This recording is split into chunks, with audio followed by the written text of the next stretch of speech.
Don't skip to the deck list. If you do, you won't understand how the deck works and it'll just be a jumbled mess to you. If you've been watching my stuff, you know I've been holding off on doing a deck list because I don't want to give you guys anything half-baked. And well, I wouldn't call this deck 100% complete yet. As you've seen in previous videos, and you'll see in this one, it can still put up a fight against the toughest of meta decks and even win. Let me show you some examples while I also teach you how to use it. First, we're up against Kashtira. Ignore that Silent Magician for now, it's kind of a placeholder. We'll talk about it later. For our opening move, we're summoning Manju to search for Incantation Chalice Line. Then we're going to use Chaos Space to search for Magician of Chaos. Our opening hand is very wonky, but we can still work with it. We'll use Incantation Chalice Lime's effect to summon Incantation Candle to search for Chaos Form. We're not really going to use it, but it's good to have. Then we're going to use Inception's Grave effect to tribute Candle and summon Talismandra, which is going to search for Magician of Black Chaos Max. We are then going to use Inception to summon Magician of Chaos, and then we're going to set Eternal Soul and end our turn. During the opponent's draw phase, we're going to flip over Eternal Soul, have Magician of Chaos pop himself to special summon Magician of Black Chaos Max and tribute Talismandra. This is a 2.5 card combo that locks the opponent out of monster effects for their first turn. It's what allows us to take on the strongest decks. It doesn't matter how strong the opponent's monster effects are if they can't use them. Though for best results, you're also going to want a trap or a quick play spell. While most opponents will trigger Magician of Chaos's effect, it's best to be able to do it on your own. And if you're new here and didn't understand the combo from seeing it the first time, don't worry, I'll have something for you later on in the video. The opponent activates a field spell, basically letting us know that we're safe from evenly matched, so we're bringing back Magician of Chaos with Eternal Soul. The opponent then searches for Unicorn, which they then summon, and we destroy. They then activate Triple Tactics and target the wrong monster, but even if they did target Chaos Max, it likely wouldn't have made a difference.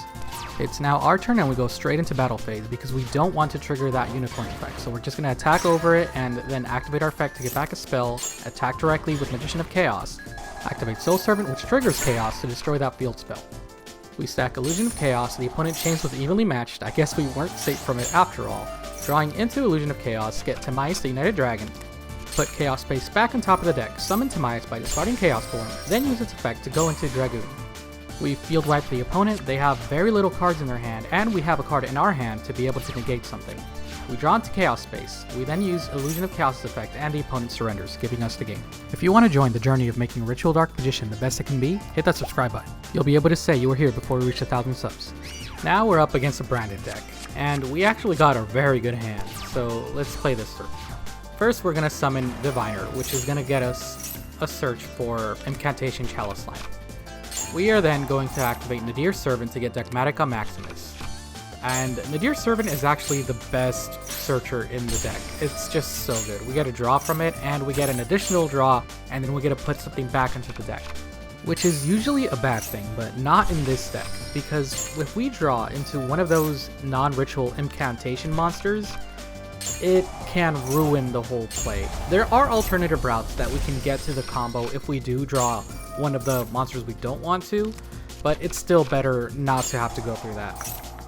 While we're setting up the combo, we're also trying to get an additional monster negate on board, because when we sent the extra deck monsters to the graveyard, they actually sent Abyss Dragon, and that would let them special summon Albaz during our end phase, and we don't want to let that happen because they'll be able to fuse with our Magician of Chaos and we won't do the lockdown. So there, they try to activate it, but we use the Illusion of Chaos that we managed to summon to negate that effect.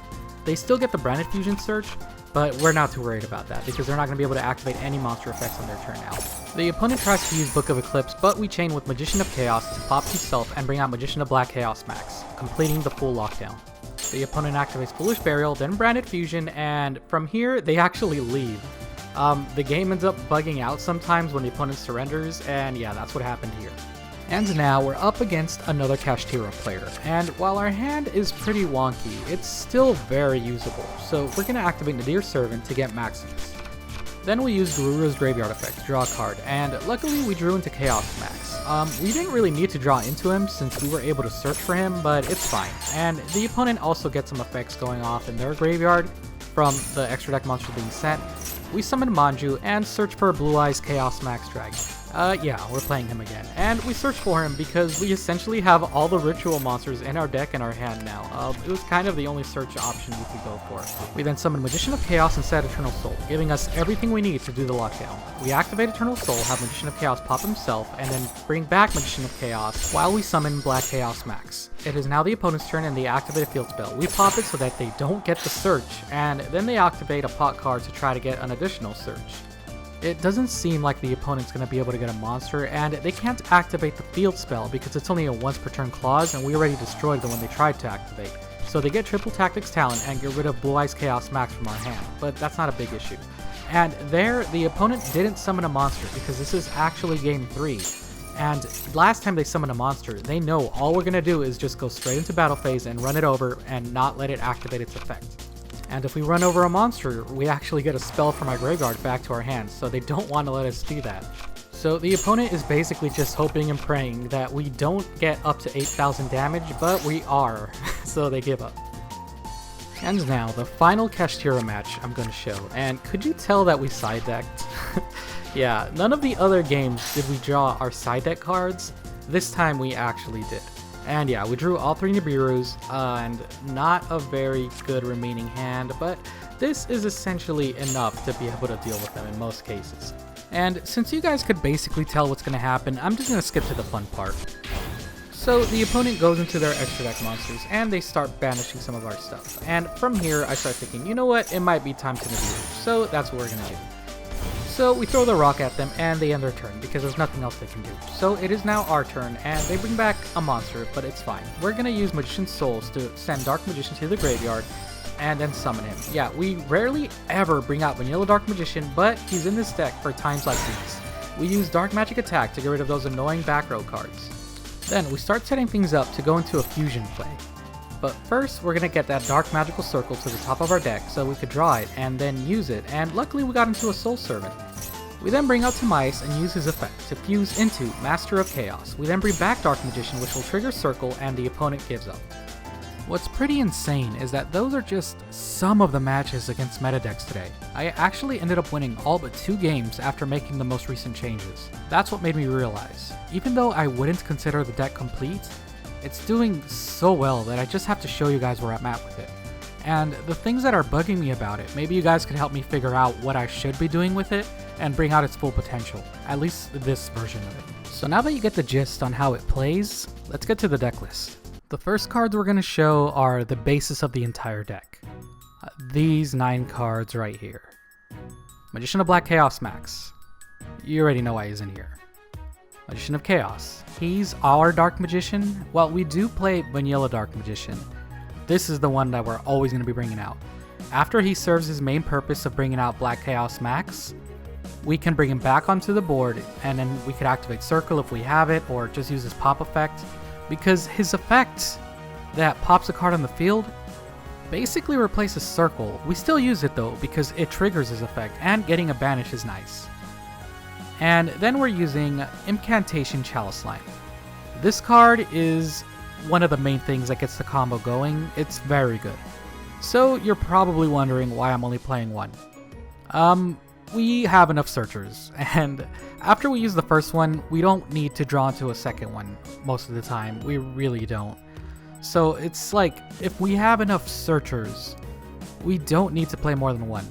But if you're having trouble finding alternate routes to get to the combo, then yeah, you could play 2 or 3 of these guys. It would be pretty easy to put in.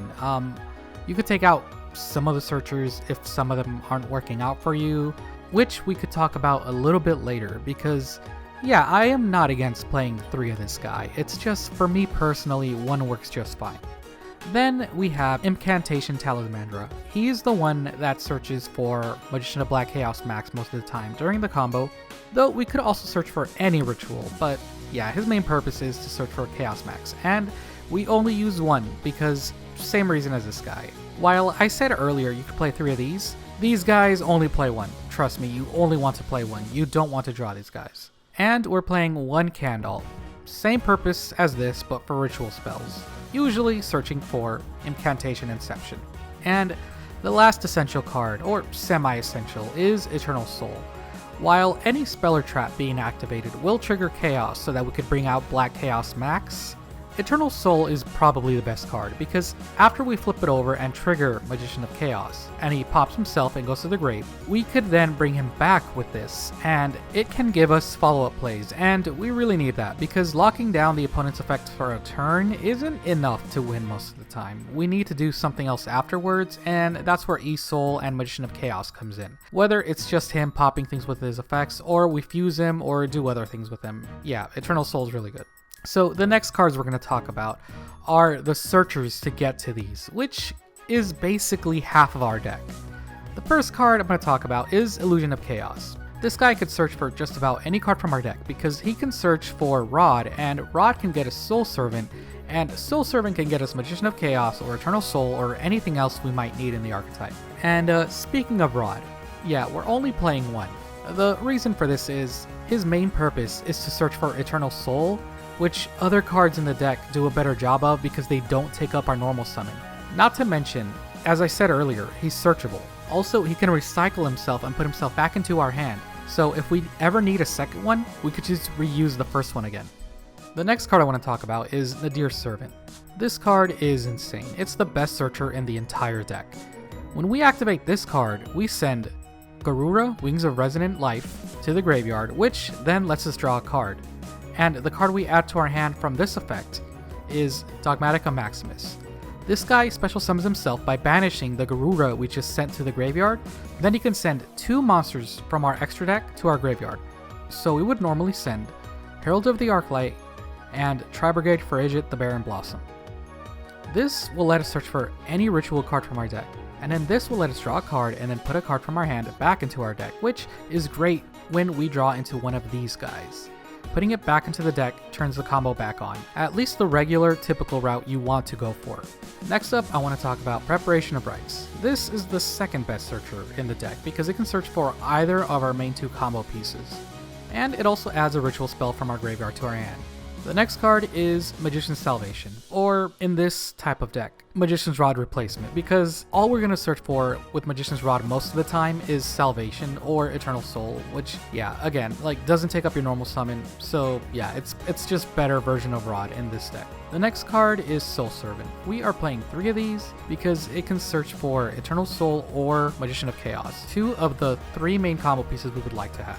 The next card I want to talk about is Chaos Space. This is the main card I've been testing. I'm not so sure if we should use it. It hasn't really bricked for me at all yet, but it's still very questionable because when we do get it and we can't activate its effect, we usually get lucky and draw into another searcher, so I'm not sure if we should be playing this. I really like this card, but if you are gonna put in more Incantation Chalice Slimes, this is probably the card you're gonna cut and maybe put some other stuff in instead. But I really do like having more search options, and the fact that this can search for other stuff. And another great thing about Chaos Space is it works great when you draw it with Nadir's Servant, because Nadir's Servant banishes an extra deck monster, which is a monster that cannot be normal summoned. So that means we get to use Chaos Space's graveyard effect to return that extra deck monster back into the deck and then draw a card. It's been working out for me, but I'm still questioning it. The next card is the one you want to use your normal summon on. Diviner of the Herald. Summoning this will send Herald of the Arclight, which will let you search for any ritual card from your deck to your hand, which, again, very good combo piece starters. So yeah, we're playing 3 of these, because this is the normal summon you want to go for. And next up is one Manju, because he can just straight up search for a ritual monster or spell without sending anything to the grave. And normally in a deck, you want to play 5 normal summon monsters, and since we're only playing 1 Rod and we're only allowed to play 3 Diviners, Manju is like a backup Diviner, if that makes sense. If you want, you could probably take him out, but again, he's been working out for me, so I think he's going to stay in the deck for a while. And earlier in the video, I said ignore Silent Magician, it was more of a placeholder. You could play it if you want, as long as you're playing the level 4 version as well, but what's been working out for me more lately is actually Blackluster Soldier Envoy of the Beginning. If we use Chaos Space to discard a dark monster, which around half of our monsters are, then we can search for BLS, and this is great because It just gives us another boss monster to bring out to the field, and while I would prefer we have something that could help the main combo out, having this as a backup plan is actually pretty nice and has been working out very well. And when we banish a light and a dark to bring him out, the card that searches him can then be used from the grave to get us a draw if one of the cards we banish is a ritual or something that can't be normal summoned. And speaking of, another card we're playing but hasn't really done much is Chaos Valkyria. This is another card, again, just testing. We could take it out and put something else in, but it's a bit easier to get that draw with Chaos Space with it. And it's a free body on the field, so if you want to link plays or whatever. And yeah, once again, a card I'm questioning, but so far it is working. The next card we're going to talk about is Timaeus the United Dragon. We don't really summon him much, but when we do, it can be a game changer, and the fact that he's a light that can be searched by Illusion of Chaos means we could turn a dark monster from our hand into a light one that we can use to discard for Chaos Space, to search for one of the main combo pieces. And next up is Magician's Souls. This card, we really only need 1 or 2 of. I used to max it out at 3, but I'm not so sure. Maybe it'll go back up to 3, but we really only need 1 or 2. Most of the time it just gets us a draw, which is nice, but we prefer to search rather than draw in this deck. And special summoning a Dark Magician or a girl is nice, but we already have Eternal Soul to do that, and we don't really need a Dark Magician or girl on the field on turn 1 since we have Magician of Chaos to do that for us. From my experience, you could play 1, 2, or 3. It doesn't feel like you could go wrong with any number as long as it's not 0, because we do need at least 1 in the deck. Next up is a card I like to go into whenever I go second, before I side deck. Blue Eyes Chaos Max Dragon. This card is like a mini Dragoon and could enable OTK plays. And if you guys seen my other videos, you've seen that I pull this off way more often than you'd expect. Next up is regular vanilla Dark Magician. We still play him at 1. It feels like we don't need to play him at all, but trust me, you do want 1, because sometimes you're not able to get into Magician of Chaos, or he gets banished or something, and you need that Dark Magician name. That's where he comes in. We're also playing 1 Dark Magician Girl. She can actually help us do some synchro plays, so bringing Dark Magician Girl out lets us go into Ultimaya Tolkien when she synchros with Diviner, which can then get us Crystal Wing Synchro Dragon, which is great, but honestly, I'm thinking about replacing him with Void Ogre Dragon, because I mean, why would I want to negate a monster effect when I'm stopping all the monster effects from being activated anyway? I would rather negate a spell or trap. Next up is 1 Dark Magical Circle. This card never was really that great. It's pretty sad because it's supposed to be like the main card in the Dark Magician archetype, but it doesn't search through enough cards to the top of the deck. It doesn't grab a monster. But it is good when in combination with Magician of Chaos because we get a banish and then a destruction effect. So still useful, still played at 1, I just wish it was better. Next up is Secrets of Dark Magic. This card, you could take it or leave it. It's pretty good. It can get you out of tight spots. It's just, while we don't have many better Dark Magician options, I feel like playing it at 1 is fine. And next up, the last card in the main deck is Chaos Form. This is pretty useful for those times when you already drew into Inception and you're able to get another ritual spell search. It's pretty good for discard, pretty good for getting back from your graveyard with Preparation of Rites, and if Magician of Chaos ever gets bounced or we fail to bring him out or something like that happens, Chaos Form could help us bring him out.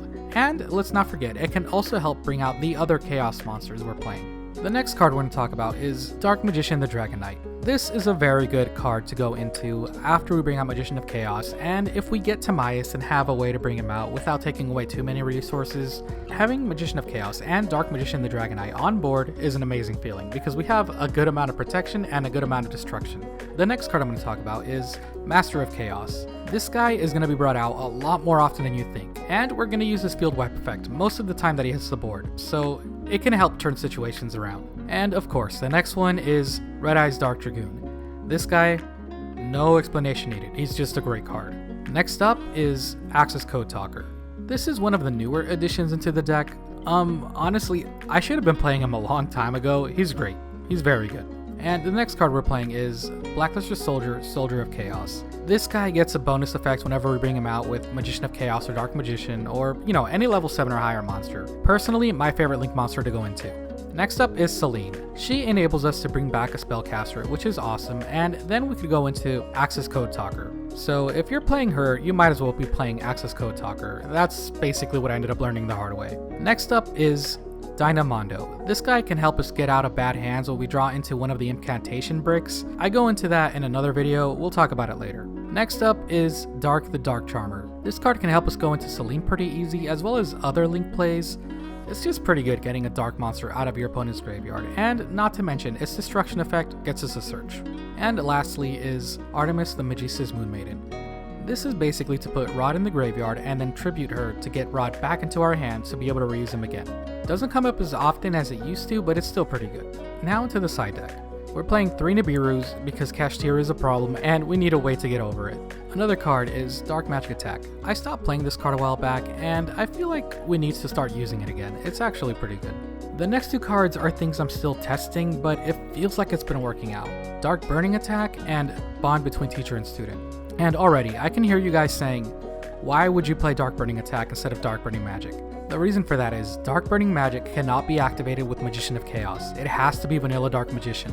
And we usually don't bring out Dark Magician from the deck too often because we already have Magician of Chaos. So we don't have a reliable way to get vanilla Dark Magician onto the board since we'd rather have Dark Magician Girl in the grave or the field. And also, you cannot activate Dark Burning Magic on the first turn it's set if you bring it out with Bond Between Teacher and Student, which is how you're going to be using it most of the time. Where this card you can activate, so it's essentially a searchable Raigeki. It's way better than you'd expect, but I'm still not sure if we should be citing it, but either way, yeah, so far it's been working out and it's better than you'd think. Next up is 3 Swords of Concealing Light. This card is really good. It's almost like a second pair of Dark Ruler No More, depending what you're playing against. And the fact that it keeps them face down for 2 turns is great. And lastly, we're playing 3 Skill Drains. This is when you know you're going first and you want that extra lockdown. Well, that's pretty much it. I hope it works out for you guys as well as it does for me. It's definitely going to take some practice and getting used to before you get some real results though.